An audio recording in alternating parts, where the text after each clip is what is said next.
야, 이 부장! 네가 부장이면 땅이야? 저 인간 저건데 쟤 오늘도 술술 풀리고 안 먹고 회수 갔냐? 내일도 신체 상태로 출근하겠구만. 아이고. 고려 생활건강 술술 풀리고 음주전 한포가 당신을 지켜드립니다. 특허받은 천연 유래 성분 숙취 해소제 술술 풀리고를 은하계 최저가로 딴지마켓에서 만나보세요. 고민을 넣어주는 친구 쇼한 침대. 쇼한 침대가 고민을 들어준다고? 편안한 잠자리의 친구 쇼한 침대. 그렇게 편안하니? 머리부터 발끝까지 너무나 포근한 느낌. 오늘부터 내 친구 쇼한 침대. 어디에 있다고? 딴지마켓에 있네. 대한민국의 주권이 국민에게 있다는 걸 안다면 헌법은 꼭 한번 읽어봐야 합니다. 손석희 앵커가 추천하고 김영란 전 대법관의 일독을 권하는 시민을 위한 교양 필독서 지금 다시 헌법. 한 손엔 촛불, 한 손엔 헌법.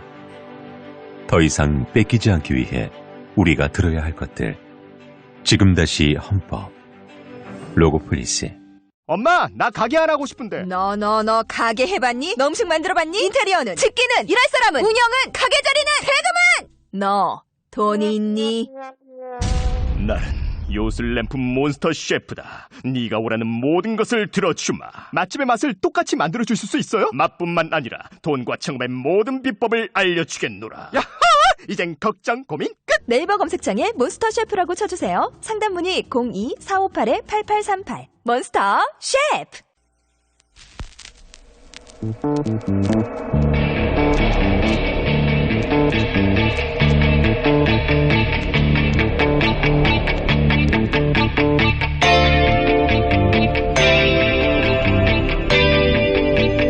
안녕하세요, 김호준입니다.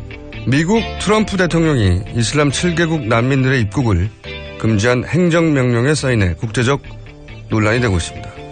이들 7개국은 실제 미국에서 발생한 테러에 단 한 번도 연루된 적이 없었고 오히려 9.11 테러 용의자들의 국가들은 포함되지 않았습니다. 포함되지 않은 국가들은 트럼프의 사업상 이익과 관련이 있다고 외신들은 전하고 있습니다. 그런 트럼프를 보고 있자면 특검에 출석하며 민주주의 특검이 아니라고 외친 최순실이 떠오릅니다.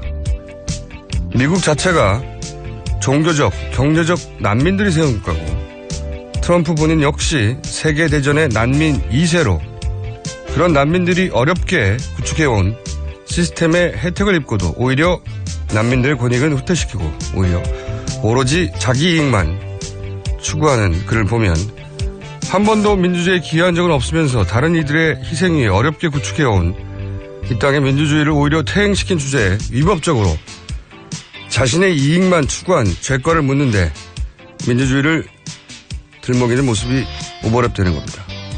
차이가 있다면 한 사람은 진짜 대통령이고 나머지 한 사람은 숨어있다 발각된 대통령이란 정도겠죠. 김어준 생각이었습니다.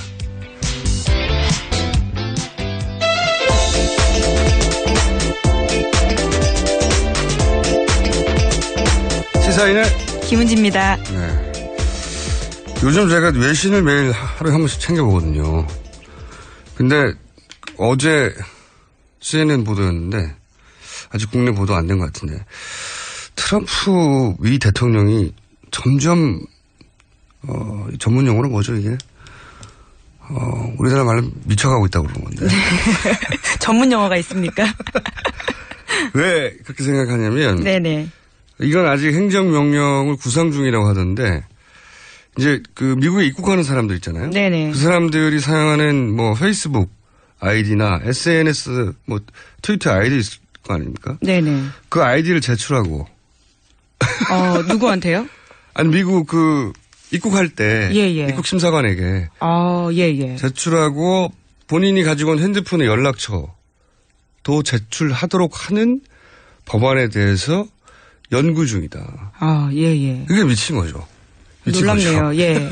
그러면 미국 가려면은 자기 핸드폰에 연락처 다 주고 SNS 주소까지 알려줘야 되고요. 네. 그 이유는 이제 거기 혹시 테러 단체와의 어떤 연계라든가 이런 게 있을까봐 말이 됩니까? 네, 미친 거죠. 예. 자, 그 나라에서는 그렇게 돌아가고 있어요 지금. 어떻게 될지 모릅니다 거기도. 자, 우리나라 뉴스를 해볼까요 이제. 네, 특검이 최순실 씨가 ODA 사업에도 이익을 챙긴 정황을 확인했고요. 이와 관련해서 체포영장을 청구할 방침이라고 밝혔습니다. 이게 이제 그동안은 제대로 수면 위로 올라온 적이 없는 사건이 이제 나왔어요. ODA 사업. 예, 예. 이 관련 뉴스가 여러 가지가 나왔어요, 어제, 그죠? 네, 그렇습니다. 관련해서요, 오늘 유재경 주 미얀마 대사가 참고인으로 특검 조사를 받습니다.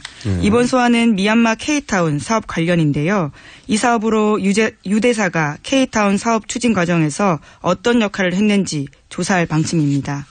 그리고 또 이 대사를 최순실 씨가 직접 면접봤다는 보도도 있었죠. 예, 그렇습니다. 이건 최순실 씨 측근의 진술을 확보한 건데요. 뿐만이 아니라 안종범 전 수석의 수첩에서도 관련된 내용이 있었다라고 합니다. 그랬죠. 그리고 또 관련 보도가 많더라고요. 처음 나온 종류의 뉴스다 보니까 네네. 후속 보도들이 여러 매체를 통해서 나왔는데 왜 이 K타운 사업에 어떤 식으로 관여했냐 이것도 약간 나왔죠. 네, 그렇습니다. 최순실 씨가요, 이 K타운 프로젝트에 한인 기업을 참여시켜주고 그 대가로 기업의 지분을 받은 사실을 특검이 확인했다라는 건데 미얀마 현지 법인 한국기업 M사라는 곳이 있습니다.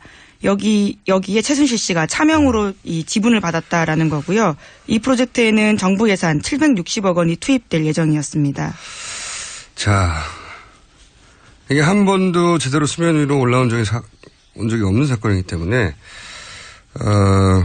그리고 또 이 해설 기사가 없더라고요. 이게 단편적으로 미얀마 대사가 불러들여졌다, 뭐 공적 개발 원조 때문이다, K타운이다 하는데 해설 기사가 있나 봤더니 없어서 제가 오늘은 이걸 집중적으로 주시 뉴스로 해설해야 되겠다. 네. 이 사건이 이제 앞으로 제가 보기에는 뭐 한두 주 동안 계속 나올 뉴스인 것 같은데 이 기사를 이해하려면 일단 코이카라는 곳을 알아야 돼요. 코이카가 어디냐면은 개발도상국에다가 원조를 네. 하잖아요. 우리도 과거 이걸 받았죠. 뭐 무상으로 네. 건물을 지어주기도 하고 그죠? 차관을 주기도 하고 그거를 우리나라에서 해요 이제. 네. 개도국의 해외 원조 사업을 하는 이제 외교부 기관 산하기관이죠. 근데 이게 언제부터 관련 뉴스를 따져봐야 되냐면 작년 5월입니다. 네. 히스토리를 좀 짚어주자면 작년 5월에 이 코이카 이사장이 새로 바뀌는데 원래 여태는 전원이 대사 출신이었어요. 외교부. 네네. 그러니까 대사를 한 사람들이 여기 이사장을 했다고요. 왜냐하면 이제 현지에 가서 어떤 원조 사업을 하려면 현지 업무하고도 긴밀하게 협조가 돼야 되잖아요. 현지인들하고도 협조가 돼야 되고. 그런데 새로 부임한 이사장이 무역투자진흥공사 코트라죠, 코트라. 여기 사람이 온 거예요. 여기 출신이. 네. 근데 여기는 원조하는 데가 아니라 뭐 무역투자 사업하는 곳이잖아요. 산자부 산하거든요. 간단히 말하면 외교부 관련 기관에 산자부 관련 기관 출신이 온 겁니다. 전례가 없는 케이스예요. 코트라 유럽 본부장 출신의 김인식 이사장이 임명돼서 이제 논란이 좀 됐었죠. 그 외교부 쪽에서는, 그리고 코이카 쪽에서는 실제 공무기간도 휴일 주말 빼면은 딱 이틀밖에 안 했고 차관급이 오는 데거든요. 좀 작은 공기관인데. 그런데 이게 사실상 따지고 보면 최순실 관련 최초의 뉴스에 가까워요.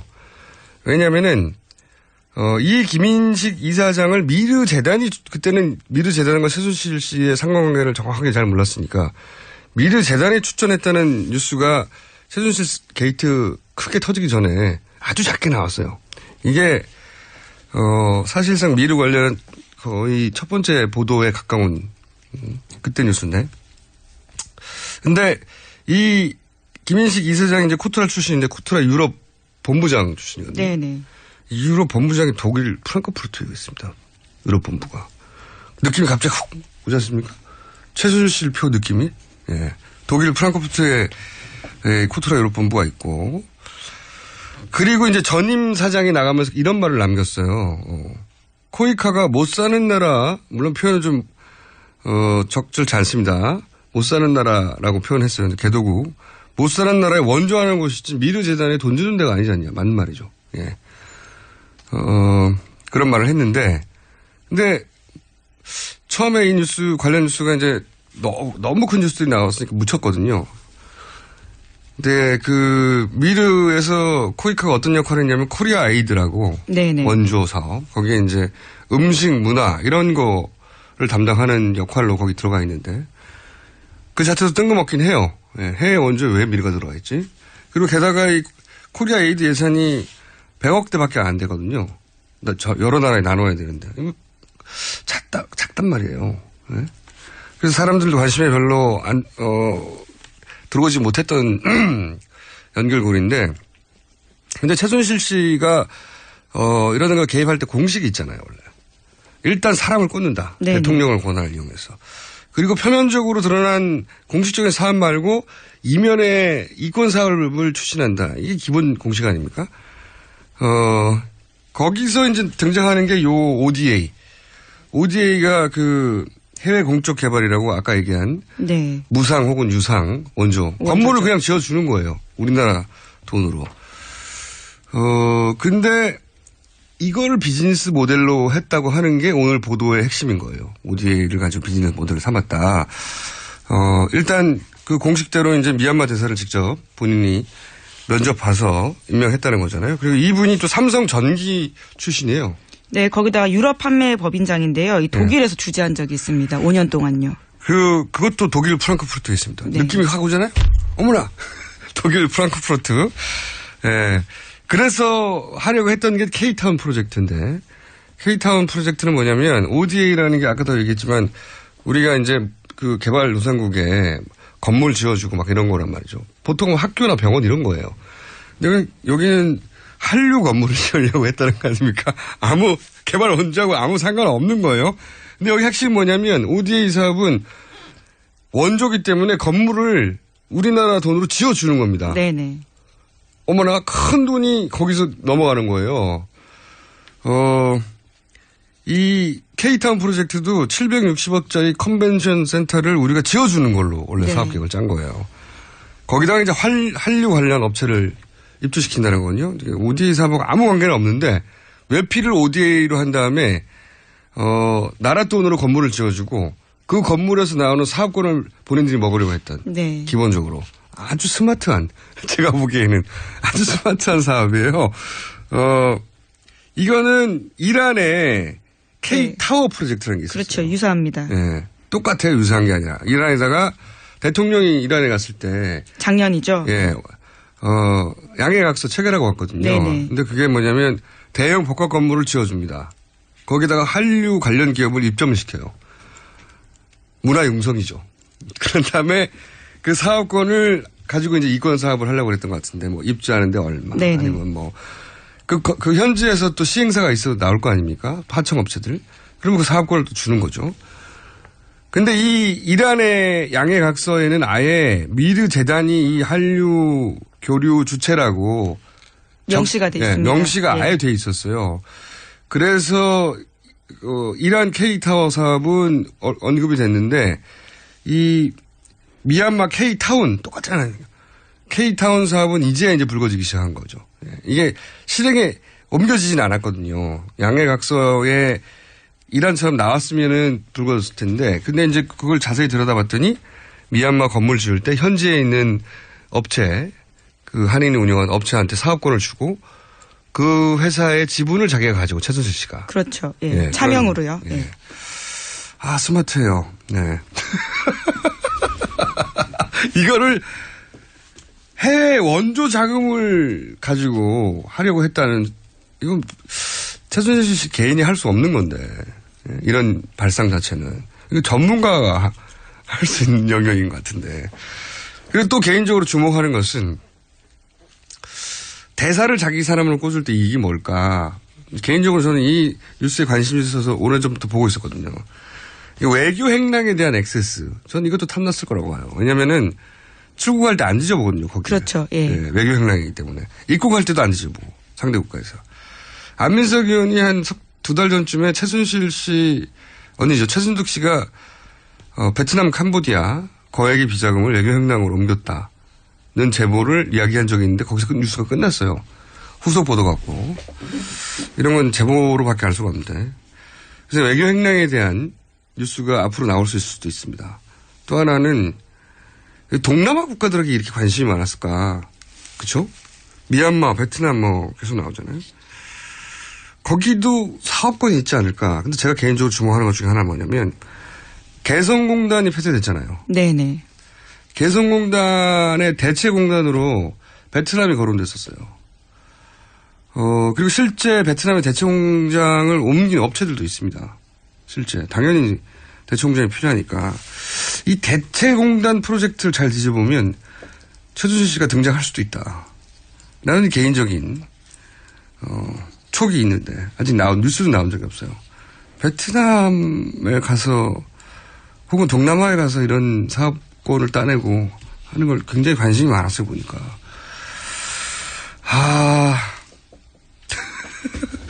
최순실 씨는 연구하면 연구할수록, 이건, 이거 대단한데? 개인적으로 깊이 연구하고 있는데, 대단합니다. 네. 가능한 모든 분야를 다 걸치고 있었다. 네. 상상 가능한. ODA 사업이 등장할 줄 어떻게 알았겠습니까? 그렇죠. 네. 그러니 특검이 연장돼야 되는 거예요. 지금은 일부만 드러났다고 저는 생각하거든요. 자, 이 해설을 굉장히 길게 한 이유는 해설이 없는 데다가 앞으로는 더 나올 거거든요. 네. 이 전체 구도를 이해해 앞으로 나오는 기사들을 이해할 수 있습니다. 자, 다음 뉴스. 너무 길게 했네요? 네. 네, 박 대통령이 특검의 수사 기밀을 파악하기 위해서 청와대 참모를 동원한 정황이 드러났다라는 한국일보 보도입니다. 김진수 청와대 현 비서관이 지난 5일 특검 조사에서 털어놓았는데요. 박 대통령이 현직 청와대 고용복지수석에게 전 고용복지수석에 대한 특검 조사 내용을 알아보라고 지시했다라는 진술을 한 겁니다. 직무 정지 상태인데. 그렇죠. 네. 박근혜 대통령이 탄핵 심판을 그냥 마냥 기다리기만 할 거다. 절대 저는 그렇게 보지 않습니다. 네. 그리고 헌재 심판도 그냥 보기만 할 것인가. 저는 그렇게 생각 안 들거든요. 본인이 직접 임명한 재판관들 있지 않습니까? 어떤 식으로든 영향을 미치고 싶다는 강렬한 욕구가 있을 텐데, 가만히 있지는 않을 것이다. 저는 그런 생각을 계속해요. 네, 끝날 때까지 끝난 게 아니다라는 명언이 여기서 떠오릅니다. 네, 오히려 헌재 심판 예정된 3월 13일 이전 가능성이 대단히 높은데 1차적으로는 그걸 뒤로 미루려고 하겠죠. 어떻게든. 지금 그게 지연 전술이고. 그 이내에 한다면 어떻게든 인용이 안 되도록 만들고 싶겠죠. 그러면 인용할 사람이라는 게 지금 8명밖에 안 남았잖아요. 기각하든 인용하든 총 8명. 그 8명에 대해서 어떻게든 접근하고 싶은 욕구가 강렬할 텐데 아직 뉴스는 없네요. 하더라도 보이기는 안 하겠죠. 자, 시간이 많지 않기 때문에 제목을 쭉쭉 읽으시고 그중에 제가 네네. 포인트가 있으면 짚는 것으로. 네, 청와대가 4대 기업에 70억 원을 걷어서 속칭 아스팔트 우파를 지원했다라는 한겨레 보도입니다. 어버이 연합 같은. 예, 네. 엄마 부대도 있고요. 네. 관제 데모를 참 좋아했어요, 보니까. 네. 근데 이제 재벌 순위 1, 2, 3, 4회한테 돈을 70억을 걷었다는 거죠. 여기 지원하는데. 이거는 어떻게 못하나요? 이것도 범죄인데 제가 보기엔. 다음 뉴스는요? 네, 관련 뉴스입니다. 장성민 전 의원의 북코센터에 탈북자 알바가 동원됐다라는 보도입니다. 이와 관련해서 현장에서는 알바비가 2만 원 지급됐다고도 합니다. 개인적으로 굉장히 중요한 뉴스라고 보는 게 탈북자가 동원돼서가 아니라 탈북자 동원은 국정원이 그 배로 의심된다 하는 사건이 이미 작년에 있었거든요. 시사저널이 그때도 보도했었는데 그때 보도 내용 중에 굉장히 개인적으로 인상적이었던 것은 국정원 직원이 아예 목수 안수를 시사저널 보도에 따르면 안수를 받아서 기독교 단체의 모습을 띠는 겁니다. 아예. 안수를 받아서 진짜 목사가 됐다니까요. 정식으로. 영화 같은 이야기네요. 네. 목사판 무간다죠. 네. 그런 그 기사가 있었거든요. 그러니까 기독교 단체가 지원하는 것이다. 그러니까 국정원이 직원을 목사 안수를 시켜서 기독교 단체의 모습을 띠게 한 다음에 보수 단체 관제 데모에 배우 역할을 했다. 이런 보도가 시사전에 있었어요. 그러니까 이 기사가 탈북자가 동원됐다. 어떤 정치인의 출판 기념회. 그게 사실이라면 국정원이 이번 대선에 어떤 식으로든 개입하려는 정황의 일부일 수도 있다는 의미에서 후속 보도가 기대되고 주목해야 될 기사라고 봅니다. 자, 다음 뉴스는요? 네, 무리한 기소 논란이 있었던 세월호 민간 잠수사에 대해서 무죄가 최종 확정됐습니다. 이거는 진짜 결국 현 박근혜 정권에서 세월호 관련해서는 민간 잠수사가 무슨 잘못이 있어요, 그죠? 그러니까요. 네, 끝까지 관련자들을 다 괴롭히려고 했던 거죠. 이렇게 함으로 해서 어떤 효과를 거두냐? 이 민간 잠수사들을 유죄로 만들 수 있을 거라고 생각해서 저는 이걸 했다고 생각하지 않아요. 관심의 포커스를 돌리는 거죠. 정부로 돌아올 관심. 정부 책임론을 엉뚱하게 민간 잠수사를 먼저 기소해서 이 사람들 잘못했다고. 아니, 진짜 뻔뻔한 거예요, 이거. 그렇죠. 민간 잠수사들, 물론 무죄로 확정됐지만 이 개개인들을 얼마나 고생했겠어요. 네, 그 기간 동안 얼마나 고생했을지가 빤히 보입니다.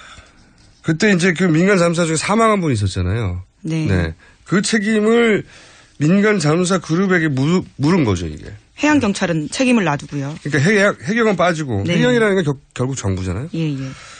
정부의 선제적인, 이거 슬랩이라고 지난번에 얘기했잖아요. 선제적인 슬랩이죠. 정부로 책임이 넘어오고 관심이 넘어올까봐 민간 잠수사부터 기소해 놓고, 그러니까 민간 잠수사의 개인적인 억울함 문제로 바꿔버린 다음에 해경이나 국가에 빠져버리는 거죠.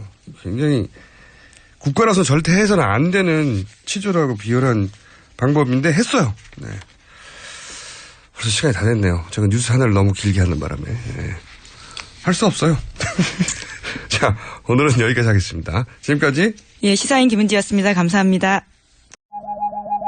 굶고 뛰고 땀 빼고 다 해봤다. 그래봐야 소용없었다. 다이어트는 결국 먹는 게 문제다! 동결건조 채소와 곡물, 단백질, 그리고 효소와 비타민, 미네랄로 만든 다이어트 전용 그린 스무디로 하루 한두 끼만 바꿔 드세요. 검색창에서 비타샵을 검색해주세요. 아무도 묻지도 따지지도 않고 가입하셨다고요? 보험은 너무 어려워요. 걱정 마십시오. 마이보험 체크가 도와드립니다. 1800-7917 마이보험 체크로 지금 전화주세요. 1800-7917 이미 가입한 보험이나 신규 보험도 가장 좋은 조건을 체크해서 찾아드립니다. 인터넷 한글 주소 마이보험.com 또는 카카오톡에서 아이디 검색 마이보험을 친구 추가하여 상담하실 수 있습니다. 여성 여러분, 골반이 삐딱하면 허리가 아파요. 아랫배가 나와요. 골반이 바로 서야 건강도 아름다움도 바로 섭니다. 바디로직을 입으세요. 토크밴드의 입체적인 탄력이 틀어진 골반을 바로잡습니다. 간편하고 확실한 골반 교정 타이즈 바디로직. 삐딱한 남성 골반에도 역시 바디로직. 바디로직의 효과를 못 느끼셨다면 100% 환불해드립니다. 자세한 환불 조건은 홈페이지를 참조하세요.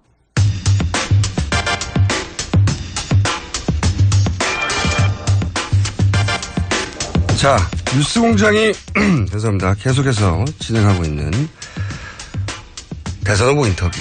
조기 대선이 가시화되면서 대선 출마 선언이 잇따르고 있습니다. 오늘은 지난 19일 대선 출마를 공식 선언한 정의당의 심상정 대표 전화 연결되어 있습니다.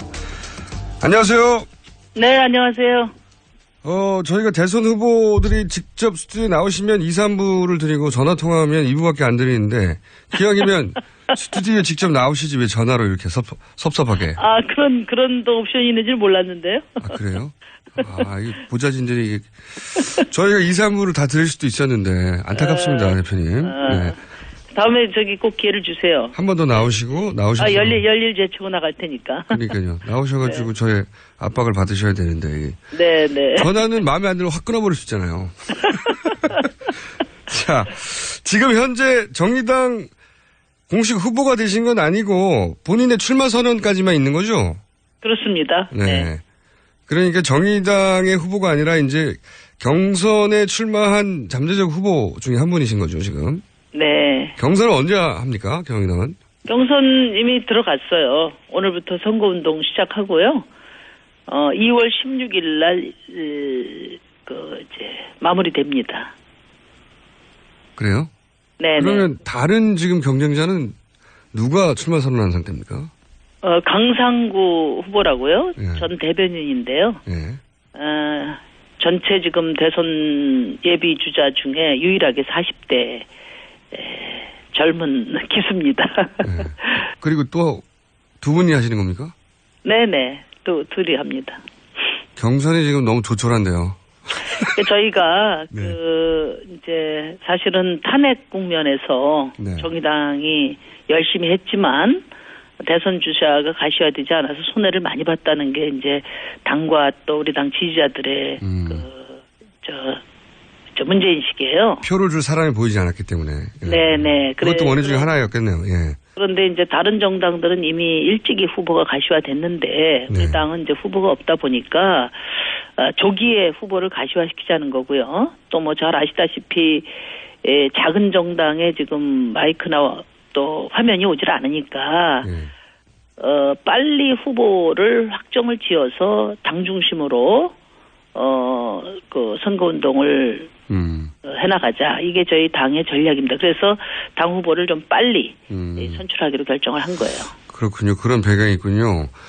다들 이제 탄핵, 인용이 혹은 뭐 기각이 된 이후로 본격적으로 뭐 경선을 하거나 후보를 확정하겠다는 건데, 여기서는 이제 최소한 한 달 이상 먼저 하겠다는 거네요, 정의당은. 아니, 뭐, 다른 정당은 이미 뭐 몇 달 전에 대선이 시작이 됐고요. 사실 그렇죠. 내용적으로 따지면 이제 저희 당만 열심히, 탄핵, 국면에서 애는 썼는데, 오히려 대선을 뒤로 미루다 보니까, 손해가 크다. 이게 이제 우리 알겠습니다. 당원들의 생각입니다. 네. 지금 그런데 이제 강상구 전 대변인도 뭐 젊은 40대 기수로 의미가 있겠습니다만 사실상 경선하면 심상정 전 대표님이 확정되는 거나 마찬가지잖아요. 그죠?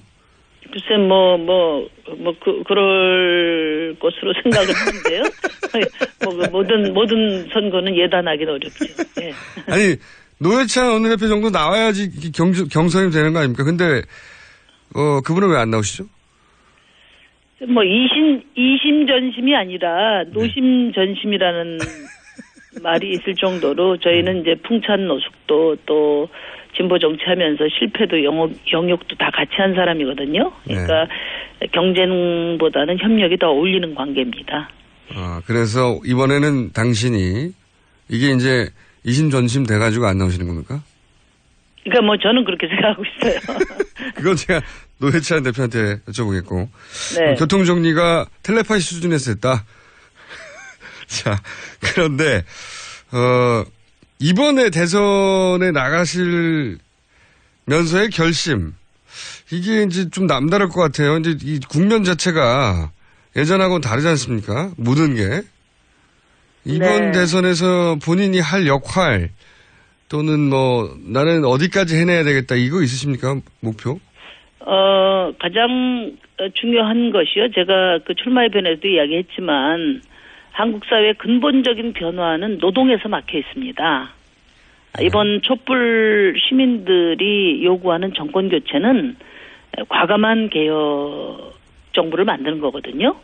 네, 그런 점에서 하여튼 돈이 실력인 사회가 아니라 노력이 실력이라는 사회를 만드는데 저와 정의당의 역할이 매우 중요하다 이렇게 생각합니다. 그러니까 모든 대선 후보가 양극화 해소를 주장하지만 지금 벼랑 끝에 내몰린 노동을 외면하고서는 그 어떤 해법도 공연불이 될 것이다 이렇게 보고요.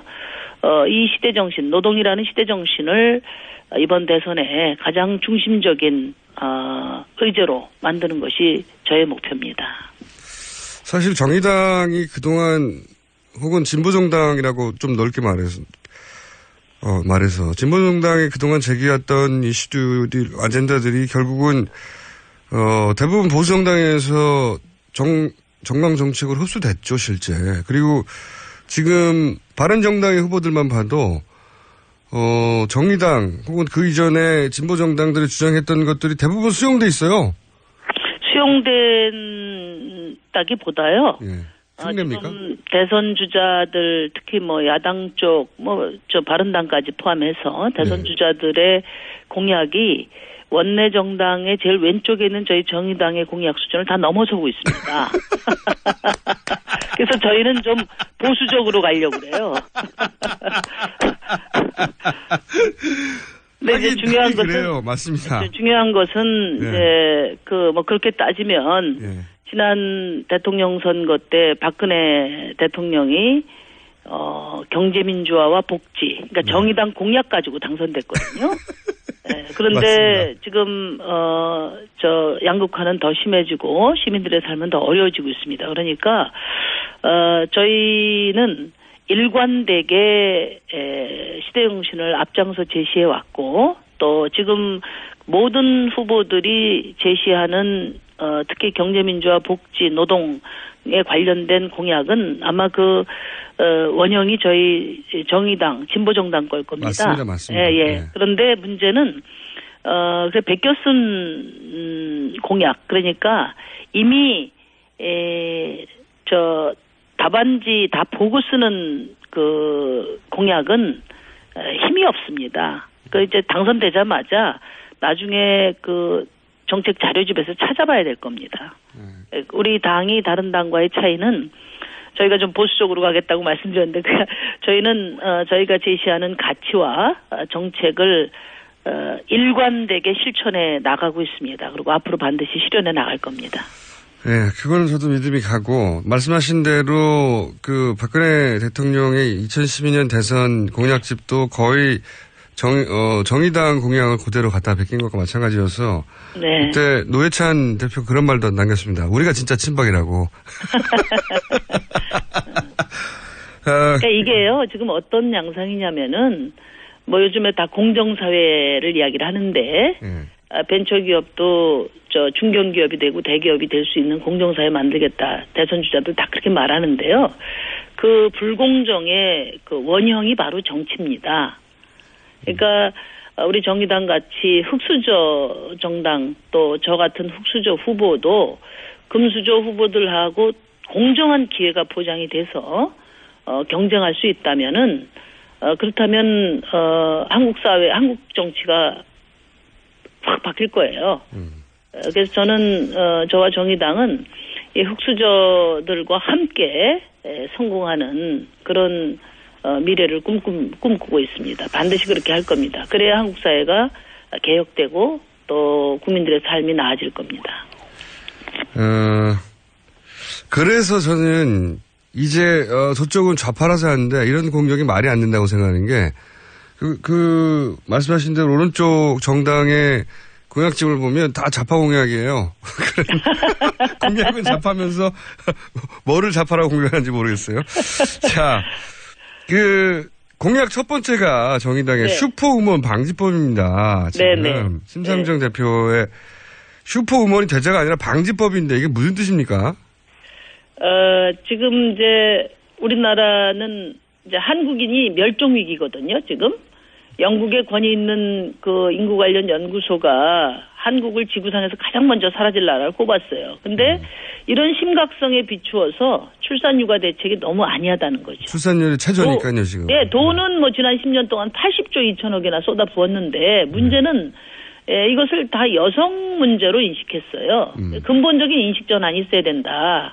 이 출산 육아 대책은 여성 문제이기도 하지만 근본적으로는 노동 문제고 가족 없는 노동을 강요하는 대한민국 시스템의 문제라는 게 저의 인식이거든요.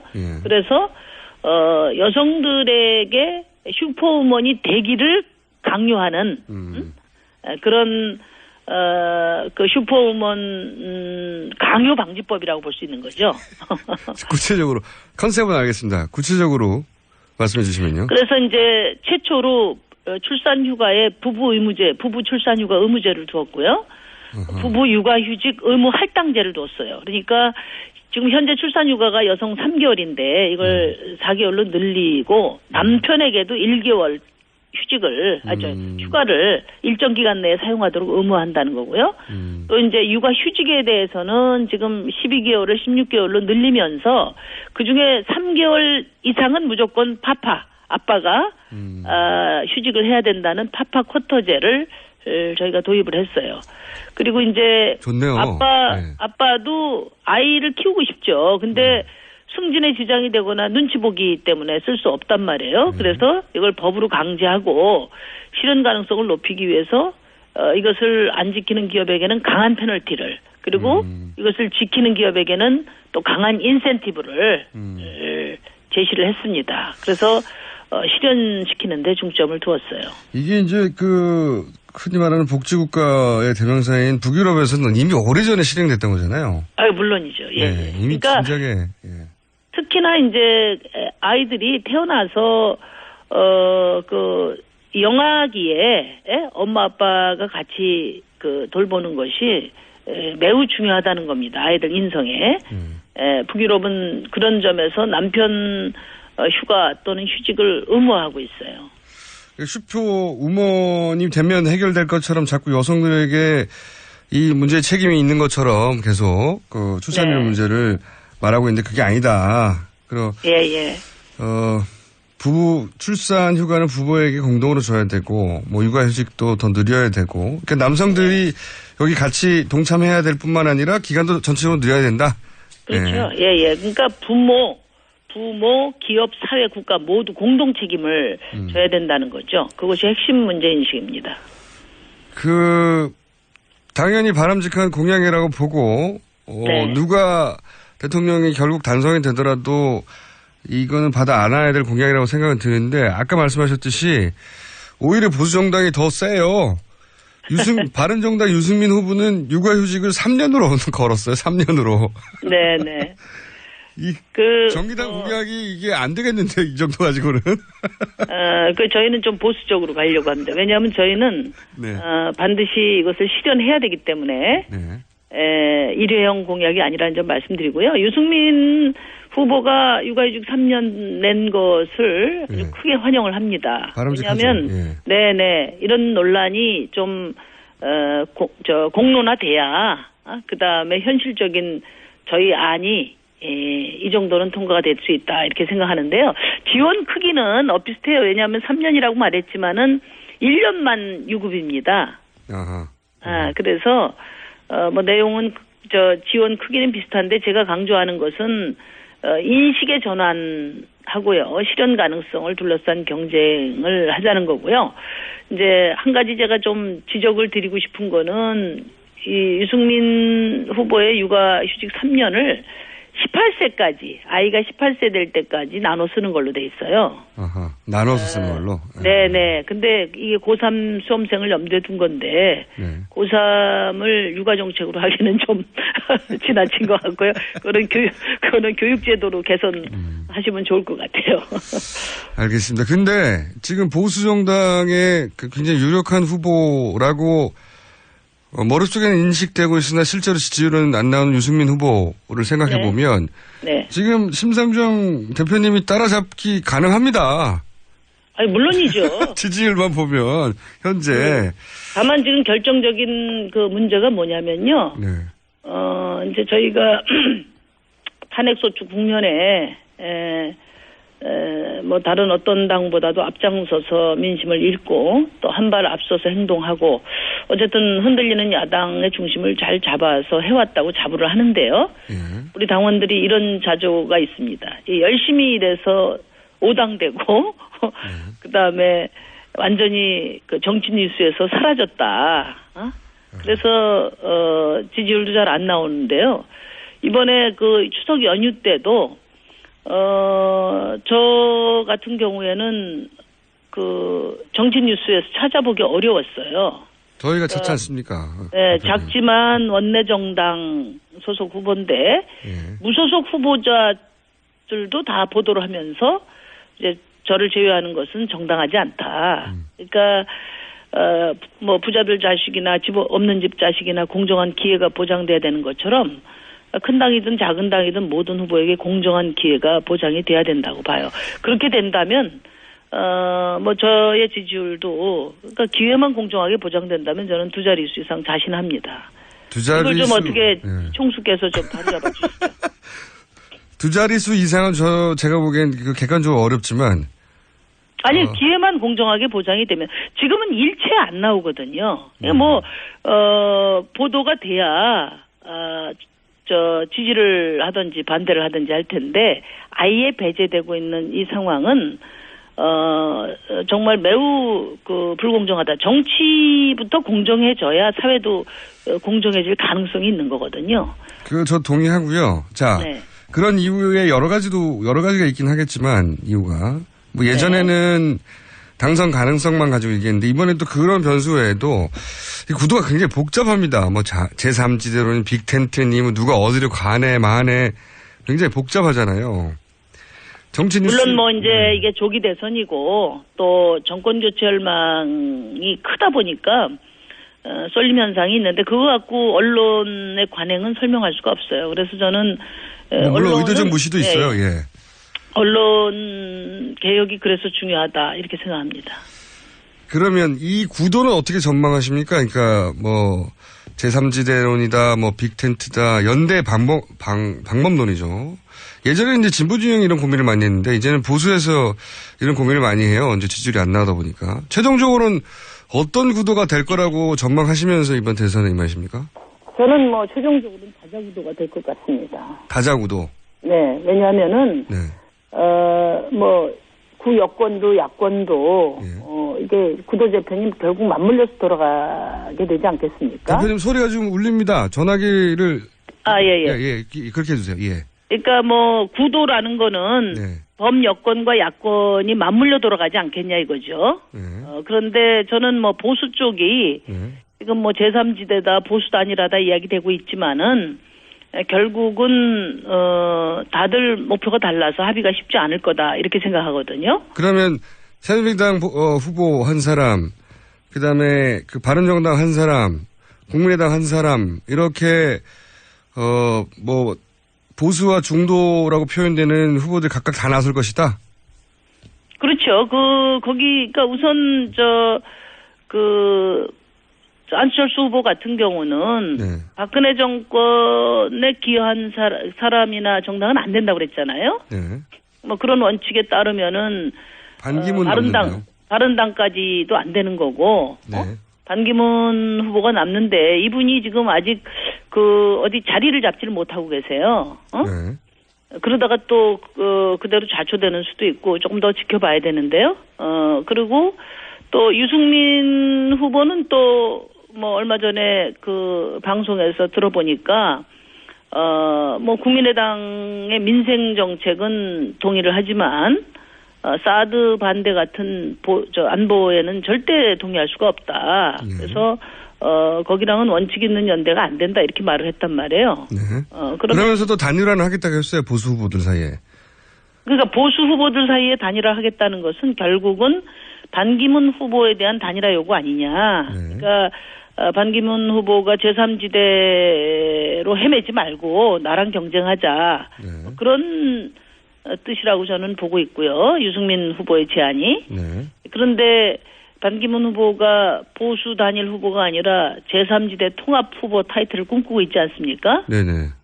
그래서 둘의 꿈과 목표가 달라서 합의가 쉽지 않을 거라고 생각해요. 그러면 정의당은 그런 구도 속에서 마지막까지 간다라고 일단 언론 보도를 했고 실제로 마지막까지. 그러니까 제가 드리는 말씀이 다 이렇게 기반도 튼튼하지 않고 정치적 주소도 불분명하고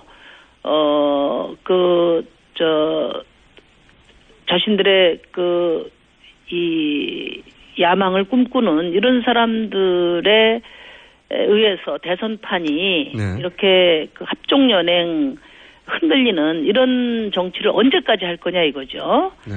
이런 모든 판은 구도조차도 국민들이 결정하게 해야 한다.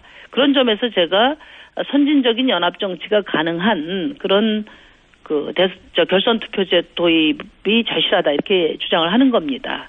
지금까지는 후보 간에 철진한 후보까지 다 어디 무슨 합종연행에 한 자리 끼어서 복권을 꿈꾸고 하는 이런 정치가 계속 반복되니까 대한민국 정치가 앞으로 나아갈 수가 없는 거예요. 그래서 결선 투표제를 도입하면은 1차에 또 유권자들이 키워주고 싶은 정당, 자기가 좋아하는 후보 마음대로 찍고 2차는 또 당락을 결정짓는 그런 투표를 함으로써 유권자의 투표 자유투표의 범위를 넓히고 그다음에 구도도 유권자가 결정해 주는 거죠. 그렇게 철저히 유권자의 어떤 주권을 존중하는 그런 제도를 도입함으로써 우리 정치를 현대화해야 한다 이렇게 생각하고요. 저는 결선 투표제 도입을 바탕으로 한 정권 교체 연대를 해야 된다고 생각을 합니다. 결선 투표제가 된다면 예를 들어서 이제 조금 더 오른쪽에 있는 사람들과 조금 더 왼쪽에 있는 사람들이 결선에 가서 연대할 수 있다. 단일화라는 방식으로 더 이상 얘기하지 말고 그것을 결선 투표 제도로 안에 녹여내자. 이런 얘기. 결선 투표제를 하게 되면 특히나 이제 이번 대선은요. 당선증 받으러 갈 때 경호팀이 붙어서 바로 임기가 시작된다는 그렇죠. 거 아닙니까? 그러니까 원래 저희가 결선 투표제를 2주를 이야기를 했는데 그걸 1주로 지금 조기 대선인 것을 감안해서 1주 정도로 하게 되면 그 일주일 동안은 제 정당 간에 연합 정치를 도모하고 그 비전을 국민들에게 제시하는 아주 훌륭한 그런 프로그램이 될 것 같거든요. 그리고 이제 지금 5당 체제이기 때문에 누가 대통령이 되시더라도 안정적인 개혁을 하려면 연합 정치를 해야 돼요. 후보 간의 자의적인 단일화가 아니라 정당 간의 정책과 또 권력 분점을 놓고 협상을 하고 그 결과를 국민들에게 제시해서 국민들 동의하에 그 연합 정치가 이루어지면 그것보다 좋은 일이 어디에 있겠습니까? 왜냐하면 2차 투표를 앞두고 있기 때문에 국민이 동의하지 않는 그런 그 연합은 성립되기가 어렵지 않습니까? 그렇기 때문에 모든 이 선거 구도 그다음에 연합 정치도 국민들 동의하에 국민들이 선택하는 그런 정치가 선진 민주 정치에서는 일상화되어 있는데 우리나라는 이 승자 독식 선거 문화 때문에 그러니까 양당 체제가 all or nothing 게임을 계속하다 보니까 양자가 아닌 다른 작은 후보들은 아예 존재 이유조차 부정당하는 이런 정치가 계속되어 왔단 말이에요. 그러니까 한국 정치가 미래로 나갈 수 없는 거죠. 알겠습니다. 오늘은 제가 여기까지 할 텐데요. 네. 그 결선 투표 제도가 실행될지 안 될지는 모르겠습니다만 굉장히 2월 말까지만 하면 되는데 저는 이제 유력 주자의 입장에서는 여러 가지 그 변동적 요소가 부담스러울 수 있을 거예요. 알겠습니다. 네. 대표님 오늘 여기까지 해야 되겠고요. 다음에 알겠습니다. 스튜디오에 꼭 나와주세요. 네. 예. 저 꼭 나가겠습니다. 네. 부자진들 혼내주세요. 지금까지 심장정 대표였습니다. 고맙습니다. 저희는 3부에서 뵙겠습니다.